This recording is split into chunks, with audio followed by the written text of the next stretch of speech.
إن الحمد لله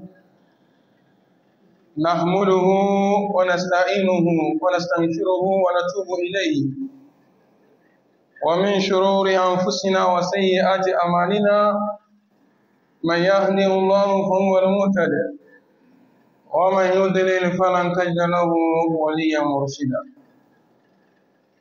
وأشهد أن لا إله إلا الله وحده لا شريك له وأشهد أن محمدا عبده ورسوله صلى الله عليه وعلى آله وصحابته والتابعين لهم بإحسان إلى يوم الدين وبعد فيا عباد الله أوصيكم وأوصي نفسي بتقوى الله عز وجل. يقول الله سبحانه وتعالى في كتابه الكريم: يا أيها الذين آمنوا اتقوا الله حق تقاته ولا تموتن إلا وأنتم مسلمون. يا أيها الناس اتقوا ربكم الذي خلقكم من نفس واحدة وخلق منها زوجها وبث منهما رجالا كثيرا ونساء واتقوا الله الذي تساءلون به والأرحام إن الله كان عليكم رقيبا. يا أيها الذين آمنوا اتقوا الله وقولوا قولا سديدا يصلح لكم أعمالكم ويغفر لكم ذنوبكم ومن يطع الله ورسوله فقد فاز فوزا عظيما.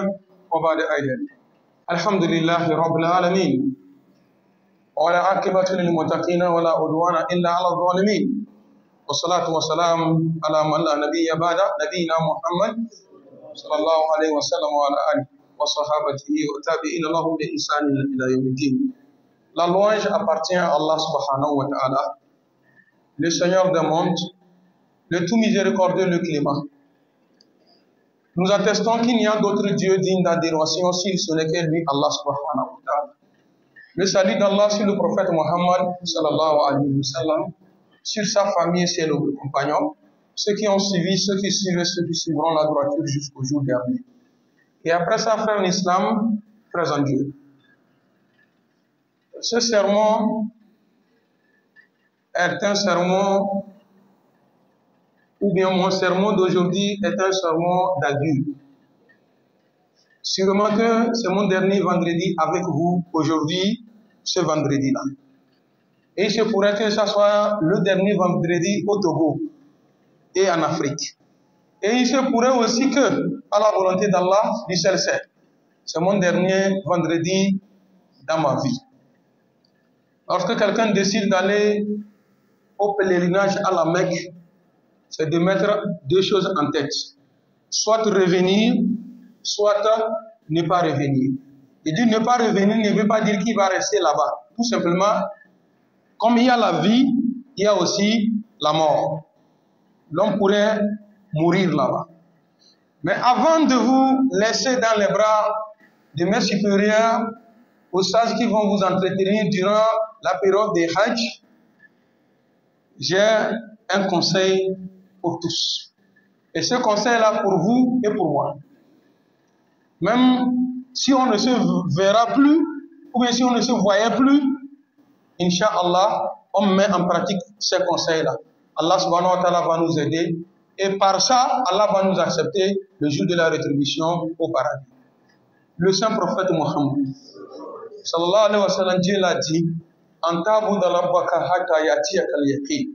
tu dois adorer Dieu, ton Dieu. Il n'y a pas de répit, il n'y a pas de repos pour l'adoration, jusqu'à ce que la mort te vienne.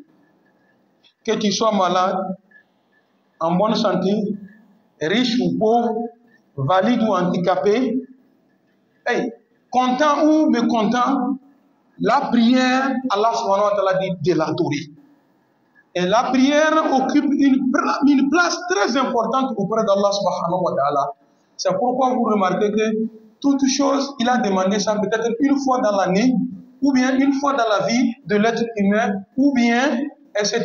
Mais pour la prière, il dit 5 fois par jour.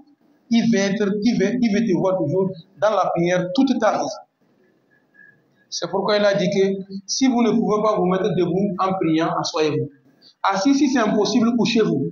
Et quand même couché, vous ne pouvez pas faire les mouvements. Mais il y a la conscience qui est tranquille. Quelqu'un peut vous faire les ablutions ou bien les ablutions sèches, vous-même il vous fait, ou bien il vous fait ça à votre place. À un moment donné, il dit que si vous êtes conscient et que dans tout ça, là, on ne peut pas ni faire la lotion, ni faire les ablutions, adore Dieu dans la situation dans laquelle il se trouve. La prière. Les frères, je vous conseille la prière. Les dernières paroles du prophète Mohammed sallallahu alayhi wa sallam en rendant l'âme. C'est ce qu'il a toujours prononcé jusqu'à rendre l'âme. Il dit que as-salat, as-salat, as-salat. La prière, la prière, la prière. Le prophète sallallahu alayhi wa sallam, en mourant, la prière. Et tous ceux-là qui sont sous votre protection. Ceux-là qui sont sous votre responsabilité. Priez et prêtez attention à ceux-là qui sont sous votre responsabilité. Vos femmes et vos enfants. À leur époque, c'était des esclaves. Aujourd'hui, c'est nos femmes et nos enfants. Nous devons beaucoup prêter attention sur eux. Frère, ça me fait trop mal de voir la jeunesse qui est couchée. Elle est couchée peut-être 20 h ou 21 h ou 22 h.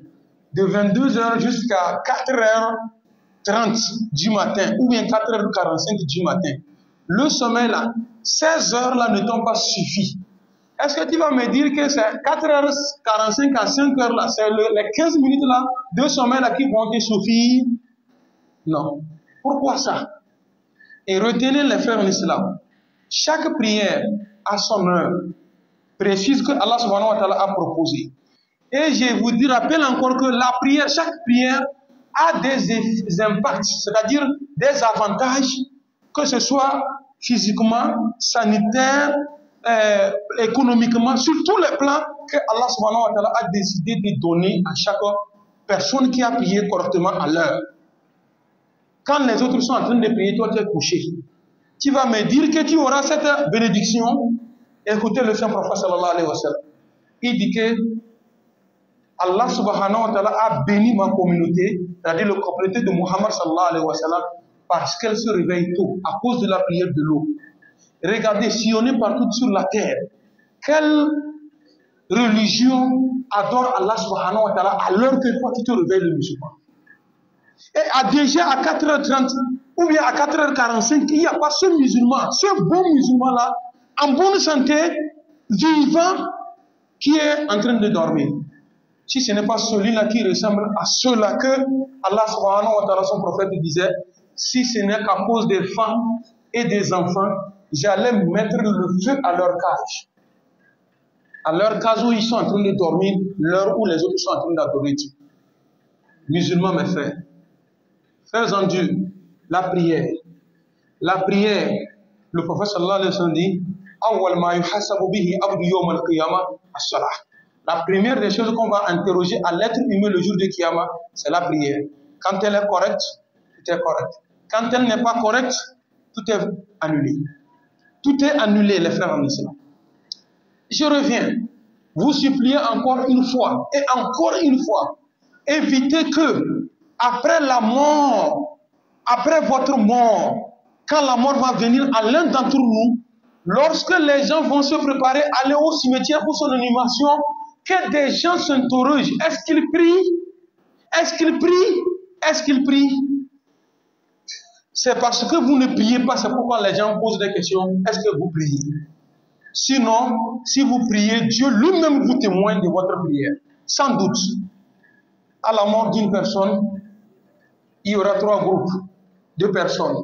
Ceux-là qui disent qu'ils prient souvent. Ceux-là disent qu'ils prient. Ceux-là disent qu'ils ne prient pas. Il y a déjà 3 groupes. Et tous les 3 ont raison. Tous les 3 ont raison. Pourquoi tous les 3 ont raison? Quand tu es avec ceux-là que tu pries là, et les autres ils te voient peut-être la prière de 13h et 15h, vous êtes ensemble, tu pries. Et les autres te témoignent que tu pries. Ils ont raison. Ceux-là disent que tu pries souvent. Ils ont aussi raison. Pourquoi? Parce que tu es avec eux, le plus souvent on vient te trouver, tu es assis, c'est l'heure de la prière. Au lieu que tu sois à la mosquée, tu es assis là-bas. Ils viennent te trouver. Le jour où ça te plaît, quand ils quittent pour aller prier, tu quittes pour aller prier. Et les autres vont te témoigner, ils prient souvent. Cela dit, tu ne pries pas. Tu es dans le même quartier avec des gens. Les heures de prière sont, par exemple, si jour tu n'es pas à la maison, 15 heures tu n'es pas à la maison, tu vas me dire qu'à l'aube tu n'es pas à la maison. Tu vas me dire qu'à Maghrib tu n'es pas à la maison. Oui, Maghrib tu n'es pas à la maison. Est-ce que l'Isha tu n'es pas à la maison? Oui, Isha tu n'es pas à la maison. Et Asuba tu n'es pas à la maison. Et chaque jour. Et ceux-là vont dire que non, ils ne prient pas. Ils ont menti. Ils n'ont pas menti. Tous ont raison. Je vous demande pardon. Ne laissez pas que l'on vous témoigne de cette façon après votre mort. Le prophète Mohammed, on transporte un cadavre pour aller enterrer. Les compagnons sont assis. Et le prophète sallallahu alayhi wa sallam, ses compagnons ont commencé par parler bien de cette personne-là, ce cadavre-là. Le prophète sallallahu alayhi wa sallam dit que wajaba alayhi, c'est obligé sur lui. Après tout, un autre cortège funèbre passait, ils ont commencé par parler mal de la personne. Le prophète sallallahu alayhi wa sallam dit que wajaba alayhi, c'est obligé sur lui. Et Abdullah ibn Omar demande au prophète sallallahu alayhi wa sallam, Ya Rasulallah, le premier nous avons parlé bien de lui. Le second nous avons parlé de mal de lui. Mais tu as donné une même réponse. Tu as dit que c'est obligé sur lui. Celui-ci aussi, tu as dit que c'est obligé sur lui. Qu'est-ce qu'il y a alors obligé? Il dit, vous avez parlé du bien du premier. C'est obligé que Allah subhanahu wa ta'ala va l'envoyer au paradis. Le second, vous avez parlé mal de lui. C'est obligé que Dieu va l'envoyer à l'enfer. Et pourquoi? Il dit que Antum shuhada Allah fil ard. Vous êtes les témoins de Dieu sur la terre. Ce qu'on te tout témoin sur toi, c'est ce qui va te suivre dans la tombe. Sur ce, les frères, l'adoration, Dieu, Allah, nous ne l'adorons pas. Ce n'est pas lui qui a besoin de notre prière que nous faisons. Dieu n'a pas besoin de cette prière-là. Dieu n'a pas besoin de cette prière-là. Avant nous, Dieu était. Avec nous, Dieu est. Après nous, Dieu serait. Deuxième conseil, pour terminer, j'attire l'attention à tout un chacun de nous qu'il aime pour son prochain la manière dont il aime pour lui-même. C'est ça la vraie croyance. Le saint prophète sallallahu alayhi wa sallam le dit. La yuminu ahadukum. Aucun d'entre vous n'atteindra la vraie croyance. Hatta yuhibba li akhihi. Jusqu'à ce qu'il aime pour son prochain. Ma yuhibbu li nafsihi. Ce qu'il aime pour lui-même. L'amour du prochain. L'amour du prochain. Nous musulmans. Il y a plusieurs choses qui nous ont réunis. 1. Nous sommes d'abord tous africains. 2. La religion islamique nous a réunis. 3. Nous sommes d'un même pays. 4. Nous sommes dans le même continent. 5. Celui qui n'est pas noir comme nous, il est à quelque part. C'est quoi? Il est un frère. Mais celui-là qui habite à côté de toi, c'est un frère, c'est ton cohabitant. Tu as une famille qui est quelque part à Natobago. Toi, tu es ici à Worou. Quand quelque chose va t'arriver, tout à l'heure, tu vas crier dans la maison. Tu vas me dire que c'est les gens de Natobago qui vont venir te secourir premièrement, ou bien c'est ceux-là qui sont à côté de toi. Faites des efforts pour vous aimer dans votre cohabitation, dans vos maisons. Aimez-vous les uns les autres. Voilà, par cet amour, Allah subhanahu wa ta'ala va nous agréer dans son paradis. Et facilement. Les frères, où nous sommes, sincèrement, nous ne nous aimons pas. C'est seulement le système des dents. Le dehors est blanc et l'intérieur est rouge. Que désormais, le blanc qui est sur l'intérieur de l'extérieur des dents là, ça soit aussi comme ça dans le cœur, blanc. On dit à cœur vaillant, rien d'impossible. Quand vous avez un cœur blanc, un cœur net, je vous jure au nom de Dieu, l'ennemi peut préparer tout ce qu'il va faire. Allah subhanahu wa ta'ala va te contrer tout ceci. Ça ne va pas t'arriver. Mais quand vous avez un cœur noir, la manière dont vous pensez pour les autres, Dieu va penser ça pour vous. Le prophète Mohammed, sallallahu alayhi wa sallam, dit que man kana fi hajati akhihi, kana Allah fi hajatihi. Quiconque lutte pour son prochain, Dieu lutte pour lui. Écoutez bien ce hadith. Quiconque lutte pour son prochain, Dieu lutte pour lui. Et ça a deux significations encore une fois. Celui qui lutte pour son prochain, qu'il réussisse, Allah subhanahu wa ta'ala lutte pour toi que tu réussisses aussi. Celui qui lutte pour son prochain qui tombe, Allah subhanahu wa ta'ala lutte pour toi, c'est que tu vas tomber. Et entre la lutte de Dieu et toi, ta lutte, lequel est plus fort? Allah subhanahu wa ta'ala va gagner sur toi. Et celui-là que tu luttes pour lui, qu'il tombe, il ne va pas tomber. Il va réussir et tu auras toujours un cœur toujours blessant. Tu vas pleurer toute ta vie. Que le Tout-Puissant nous éloigne de cela. Enfin, mes frères, aimons la réussite de nos prochains. Quand quelqu'un réussit dans ta maison, dans ton quartier, ou dans ta ville, ou dans ton pays, sois fier de lui. Sois fier de lui. La manière dont tu es fier pour lui, là, c'est comme ça Allah subhanahu wa ta'ala fera que un jour, cette fierté-là que tu as animée vis-à-vis de lui, Allah va mettre une meilleure fierté dans ton cœur que ce que celui-ci a eu. Mais quand toujours c'est la haine, on est ici, on va voir ce qui va se passer. Il est venu quand, il est de quand, je jure au nom de Dieu, tu vas tomber. L'amour du prochain. L'histoire nette, ce qui s'est passé en Somalie. Bon nombre d'entre nous ici ont connu le nom Somalie. Ce n'est pas dans l'invention de quelque chose ou bien dans l'innovation de quelque chose. On connaît Somalie, le nom Somalie par la guerre. Et vous savez ce que la guerre a fait en Somalie. Dans un pays où il y a la guerre, que vous voulez ou pas, il y aura toujours la famille. Parce qu'il n'y a pas le temps pour aller travailler. Il n'y a pas le temps pour aller cultiver. Il n'y a pas le temps pour rien. Tout le monde cherche sa vie. Les gens vont abandonner leur terre, etc., etc. Et quand il y a la guerre, il y a toujours la faim. Regardez, c'est le terrorisme qui nous appuie ici. Regardez comment les choses sont devenues aujourd'hui. Très dur. Ça devient de plus en plus dur. Tout simplement parce qu'il n'y a pas la paix. Il n'y a pas la tranquillité. Nous prions Allah subhanahu wa ta'ala de nous apporter la paix dans ce pays-là. Fidèles musulmans, en Somalie,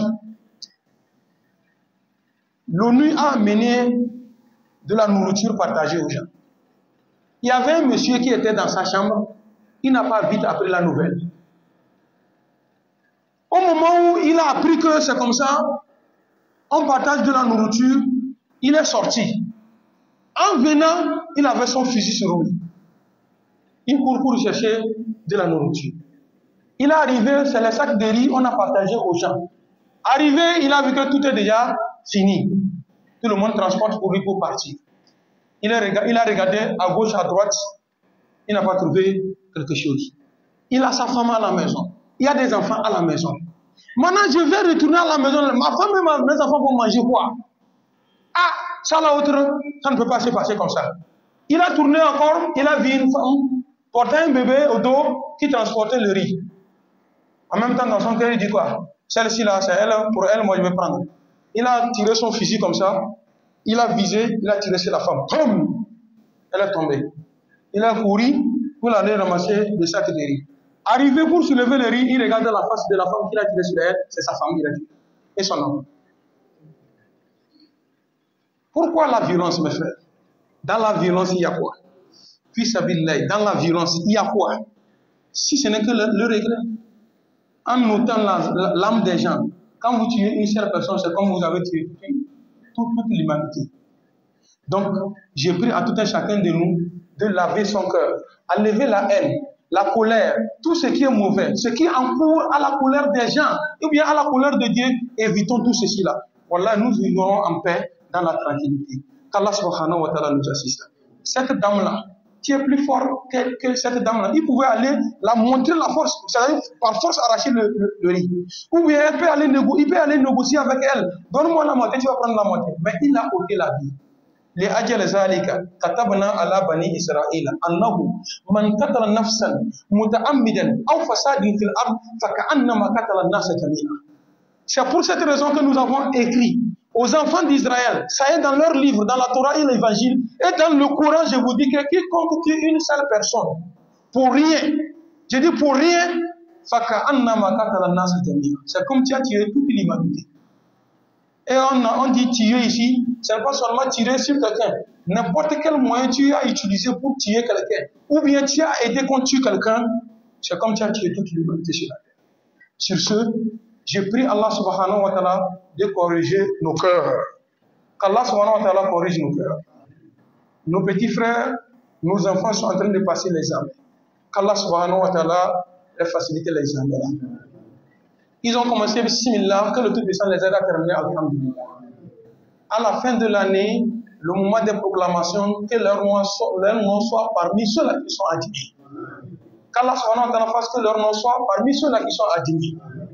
Je prie pour notre très cher pays, le Togo, que le Tout-Puissant nous apporte la paix, la tranquillité, le bonheur, qu'il donne une bonne orientation à nos dirigeants qui nous dirigent sur le droit chemin, sur le bon édifice, qu'il fasse que les enfants de ce pays profitent des biens de ce pays-là. Je prie Allah subhanahu wa ta'ala qu'il apporte la paix dans toute l'Afrique. Et encore une fois pour terminer, nos frères qui sont sur les fronts pour protéger cette population, que le Tout-Puissant les protège. Qu'Allah subhanahu wa ta'ala mette sa main sur eux. Que le Tout-Puissant mette sa main sur eux. Ceux-là qui sont là-bas en train de terroriser, qu'Allah subhanahu wa ta'ala change leur cœur. C'est nos frères, c'est nos amis, c'est nos enfants. Qui sont là-bas, c'est des noirs. Que le Tout-Puissant change leur cœur. Qu'ils mettent la pitié dans leur cœur. Qu'ils mettent l'amour dans leur cœur. Le sentiment qui les anime là, que le Tout-Puissant enlève ce sentiment-là. Qu'il amène le sentiment de l'amour. Qu'il amène le sentiment de la paix dans leur cœur. Et tout cela, que le Tout-Puissant fasse disparaître ça sur la terre africaine et partout dans le monde. Qu'Allah fasse disparaître cela dans l'Afrique et partout dans le monde.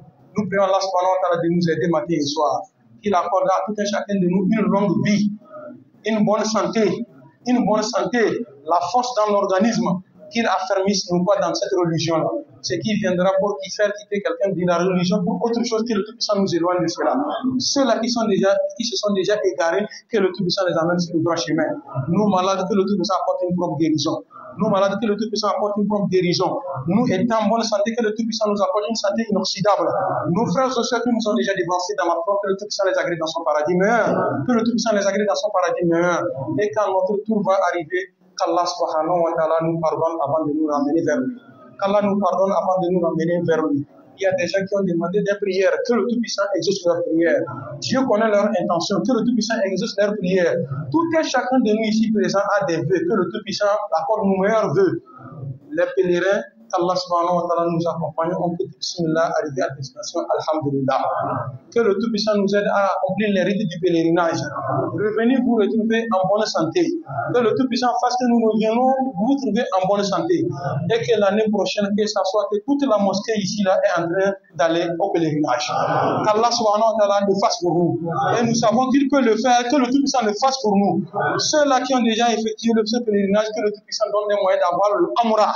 Allah subhanahu wa ta'ala donne les moyens d'avoir Umrah aussi. Que le Tout-Puissant facilite. ثبتنا على الإيمان وتوفنا مع الأبرار يا ذا الجلال والإكرام اللهم اعز الإسلام والمسلمين وأذل الشرك والمشركين ودمر أعداءك وأعداء أعداء الدين بعزتك يا أرحم الراحمين اللهم يا ربنا من أراد بنا سوء وبأهلنا سوء وبأمة المسلمين سوء اللهم رد كيدا انتنار ودمره تدميرا بعزتك يا أرحم الراحمين وصل اللهم على سيدنا محمد صلى الله عليه وسلم وعلى آله وصحبه الأخيار وسلم تسليما كثيرا سبحان ربك رب العزة عما يصفون والسلام على المرسلين الحمد لله رب العالمين.